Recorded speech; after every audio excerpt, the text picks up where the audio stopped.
The Fatui Harbingers are some of the most powerful people in all of Teyvat. While most seem to have a tragic story, there is none more tragic than Pierro, first of the Harbingers. After witnessing the destruction of Conria, he sought to right the world's wrongs. So, in this video, I'll go over what we know about him, some potential hints in the lyrics of some alternative songs, and his role in the endgame. Also, if you like this video, consider subscribing. It helps me out a lot, and I'd really appreciate it. Anyways, let's move right on and get into the video.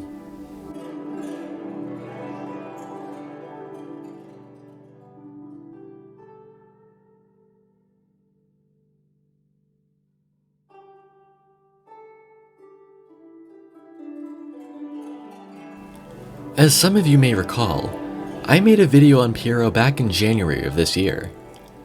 However, a lot of my thoughts that I had then have changed, and new lore presented since then has changed my outlook on certain details regarding his character, and other characters and events that he may have had an impact on. Anyways, let's briefly go over a quick summary of what we know about Pierro. He is the first of the Fatui Harbingers, and also goes by the title of the Jester.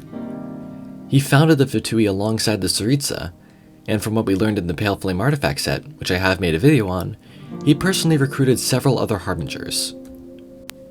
From Stainless Bloom, we learn he was the one who tracked down Senora and gifted her a cryo delusion in order to oppress the power of the liquid fire and save her life. Well, for the time being. Next, from Wise Doctor's Pinion, we learn he traveled to Sumeru Academia in search of one who was labeled a heretic, and gave him the title of Doctor, or Dottore. Then, from Moment of Cessation, we learn that he struck a deal with Pantalone, 9th of the Fatui Harbingers, who we made a video on 2 weeks ago. And finally, from Surpassing Cup, we learn that he found the wandering eccentric who would become known as Scaramouche, and unlocked his true potential as the creation of an Archon. On top of this, he was also the one who pinned Tartaglia's delusion to him when he became the 11th of the Fatui Harbingers. Each of these Harbingers has some sort of goal that goes against the Divine. Senora wanted to avenge her lost love Rostam, who died during the Cataclysm, and was angry at Barbados for not saving him. Dottore believes that humans have not reached their full potential, and thus experiments on them, while also calling Vision Wielders self-inflated fools. Pantalone wants to take control of the world's money, as he believes the gods have no use for it. Scaramouche wanted to retrieve the Electronosis from A, as he believed it was his birthright to have it, and he did achieve this goal, even if he doesn't want it anymore. While Tartaglia hasn't spoken out against the Divine, he did spend 3 months in the Abyss, which could very well have warped his faith in Celestia and the gods. From Mocking Mask, we know that Pierro's goal is to rewrite the rules of destiny and fix the absurd callousness of the foundational principles of this world. Thus, it makes perfect sense why the Harbingers would all have some sort of quarrel with the Divine. Even in the present day, he sends the Harbingers on missions to show why the gods cannot be trusted. In the Unreconciled Stars event, he sends Scaramouche to Liyue, where he finds out that the stars and sky are just a giant lie. He sends Senora to Mondstadt, where she learns that Barbados isn't all that powerful anymore, and wonders why he's called a god. He also sends Tartaglia to Liyue, where he is tricked by Zhongli, which may make him believe that gods aren't trustworthy. Finally, he sends all 3 of these Harbingers to Inazuma at different points, so that they can see the effects of the Inazuman Civil War, and how the Shogun really didn't much care about stopping it. Now, earlier I had mentioned how there are some potential hints towards Pierro's story in the lyrics of some alternative style songs, and while this may seem crazy, a lot of parts of Scaramouche's design and character are based on Bohemian Rhapsody by Queen, so really anything is possible. So, without further ado, let's dive into those lyrics.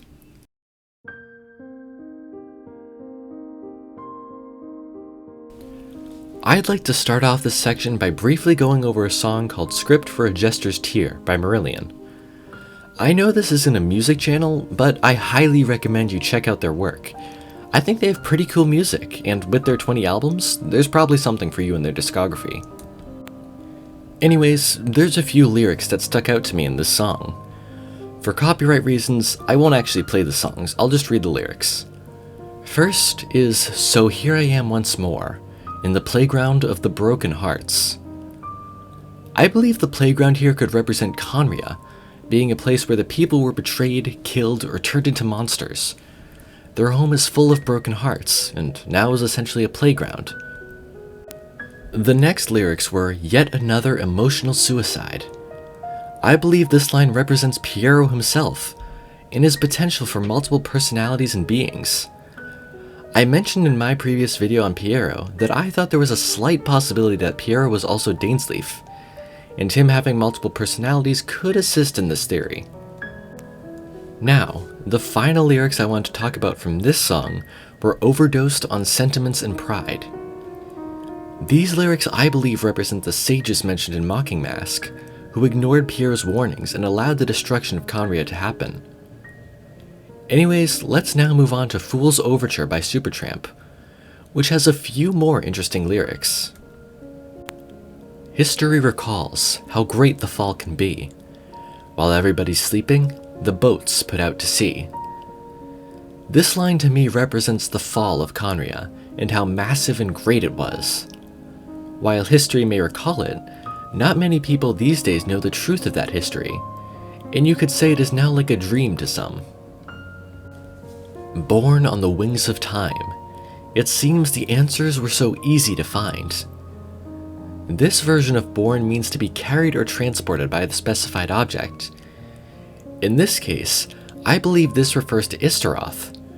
We know that they helped the people of Ankanomia, so maybe even them, one of the 4 sages of the Primordial One, is also against Celestia and helped the people of Conria.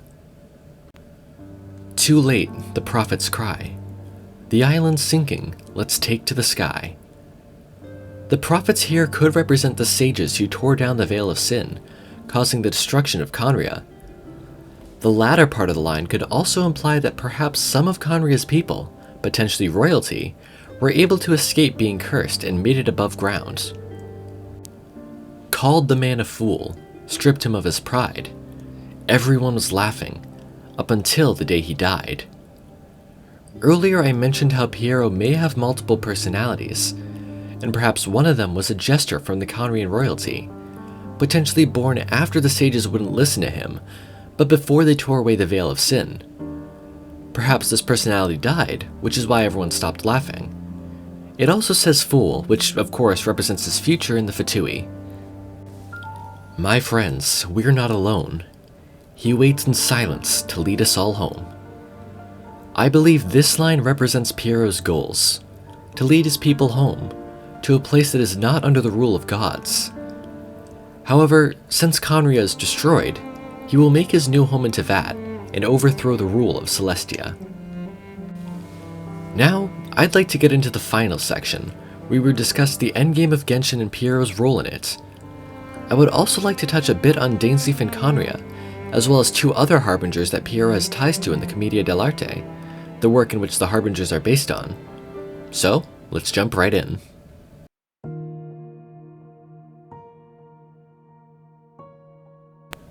In the Commedia dell'arte, Pierro is a sad clown who is pining for the love of a woman named Columbine. However, in most stories, Columbine breaks his heart and leaves him for a man known as Harlequin, or Arlecchino. Arlecchino has actually been mentioned in-game before, in a World Quest series revolving around mysterious fortune slips. However, Columbine has not yet been mentioned in-game. There is the possibility that she could be a Harbinger though, as there is still one Harbinger we do not know the name of.